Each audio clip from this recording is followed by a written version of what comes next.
Hello दोस्तों, welcome to Maha EMRS e-learning project. Today we are discussing with standard 10 mathematics first chapter real number. We will take just introduction of this chapter real number. Hello, my name is Gajanan Paigan from EMRS Kambalgaon. दोस्तों, पिछले साल हमने number system पढ़ा था standard 9th में। Number system में आपने सारे नंबर्स जो थे वो सारे पढ़े हैं। उसके बारे में हम इंट्रोडक्शन अब करने वाले हैं। What are the introductions? That means what we just taking revise of that number system. So सबसे पहले क्या होता है real number? Real number means what?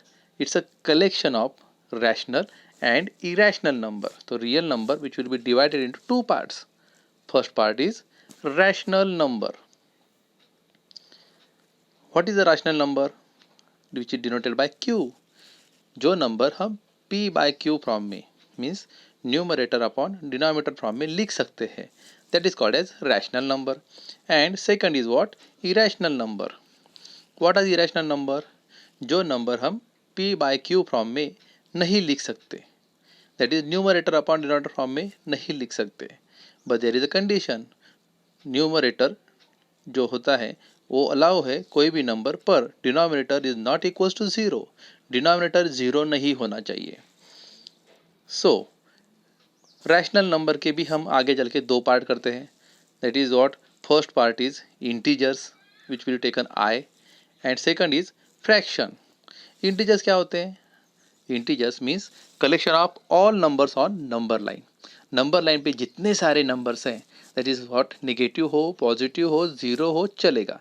But that is negative -3, -2, -1, 0, 1, 2, 3 up to infinity. ये नंबर इंटीजर्स होते हैं। और what is fraction? Fraction means what?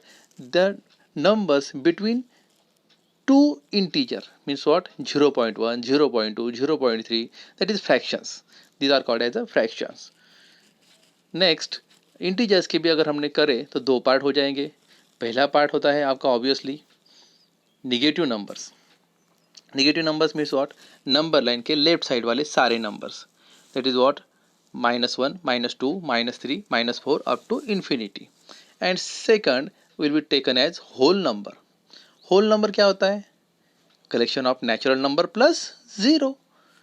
So that is called as whole number. Means what? Zero से लेके अगर number line को two part में divide कर दे तो जीरो के लेफ्ट साइड वाले सारे पार्ट्स निगेटिव नंबर और जीरो से सावे आने वाले numbers, that is what? Whole number including zero. Whole number which will denoted by W. And whole number के अगर हम दो पार्ट करें, सो व्हाट? पहला तो पार्ट है आपका जीरो क्योंकि उसमें जीरो आने वाला है। And second part is what? Natural number. So natural number क्या होते हैं? The number which will from start from 1, 2, 3, 4 up to infinity. सारे positive number but except zero, this is called as natural number. तो ये सारे हमने पढ़े हैं लास्ट ईयर में 9th क्लास में। अब इन सब के बारे में आगे चल के, क्योंकि हम अब पढ़ने वाले हैं रियल नंबर मीन्स व्हाट? इन सब का यूज़ यहाँ पे होने वाला है। सो रियल नंबर में हम अब जाके थोड़ा सा एक्स्ट्रा में पढ़ने वाले हैं। तो बेसिकली यहाँ पे दो सेक्शन में हम दो मेन प्रॉपर्टीज इन सब की पढ़ने वाले हैं। We begins to two very important property of positive integers, namely पहला है हमारा Euclid's division algorithm, that is Euclid division lemma है। And second is what? Fundamental theorem of arithmetics. So ये दो के बारे में हम पूरे चैप्टर में डिस्कस करने वाले हैं। That is what? This chapter belongs to mainly this two concept, Euclid division algorithm and fundamental theorem of arithmetic. First, Euclid's division algorithm. क्या होता है यूक्लिड डिवीजन लेमा? तो अगर हमने किसी दो नंबर को डिवाइड करना शुरू किए, आपको डिवीजन तो पता है, तो b से b को a ने डिवाइड किया, that is what? b is divisible by a। तो what happen? q is a quotient and r is a remainder. So we can write here what? a is equals to bq plus r। But there is a condition, remainder must be less than at b। Then this pairs, that is a and b, you can write here a is equals to bq plus r. q and r satisfies this relation. Which relation? a is equals to bq plus r. Let me take an example. इसे हम एक example के रूप में समझेंगे। समझो 27 को हमने 7 से डिवाइड किया, जो कि आप यहाँ पे देख रहे हैं। तो 7 3 जार 21, बचा 6, 6 इज लेस देन 7। तो हमने 27 को कैसे लिखा? 7 into 3 plus 6। This is called as Euclid's division lemma. इसका यूज करके हम आने वाले दिनों में, आने वाले भाग में इसका हम आगे से विस्तार में जानना जाएंगे और जान लेंगे थोड़ा सा। सो यूक्लिड डिवीजन लेमा के बाद हम आते हैं, नेक्स्ट हमारा टॉपिक है fundamental theorem of arithmetics. What are the fundamental theorem of arithmetics? That is every composite number can be expressed, that is factorized as a product of prime, and this factorization is unique. What is composite number?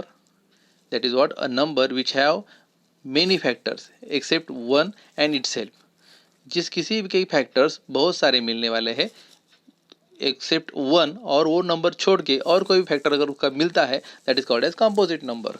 Means what? 4, 6, then 8, these are the composite number। आपको एक example के रूप में समझ लेता हूँ। 3 अगर factor पाड़े तो क्या होगा? 1 इंटू 3 और 3 into 1। So basically 3 is having only 2 factors, that is 1 and again is 3, but we will take 4, so the factors are 1 into 4, 4 into 1 and 2 into 2. So there are factors of 4 is 1, 4 and 2, that is 1 itself, 4 the number itself, and 2 is other than the two numbers, so 4 is an composite number। तो ऐसे सारे composite number को हम product of prime में लिख सकते हैं। This is called as fundamental theorem of arithmetics, और इसका भी यूज करके हम आने वाले दिनों में एग्जाम्पल सॉल्व करेंगे। इस पूरे चैप्टर में हमें क्या पढ़ना है? तो फंडामेंटल थ्योरम के बेसिकली 2 एप्लीकेशन पढ़ने हैं। First is what? Use to prove irrationality of the numbers. हम इस बारे में अब यहाँ पे पढ़ने वाले कि √2, √3, √5 इज एन इरेशनल नंबर, और कैसे होता है, क्या होता है, using the what? Fundamental theorem of arithmetics. And second, we will use this fundamental theorem of arithmetics in the exploring of decimal expansion of rational number is terminating or non-terminating repeating। तो हम ये पढ़ने वाले हैं कि without using the long division हम rational number जो होता है वो एक तो या तो टर्मिनेटिंग है या फिर नॉन टर्मिनेट रिपीटिंग है। कैसे होता है, क्या होता है, हम इस फंडामेंटल थ्योरम ऑफ अरिथमेटिक का यूज़ करके आने वाले दिनों में पढ़ने वाले हैं। तो आगे चल के हम इसके बारे में पूरा विस्तार से पढ़ने वाले हैं। So this is the completing of introduction. Thank you.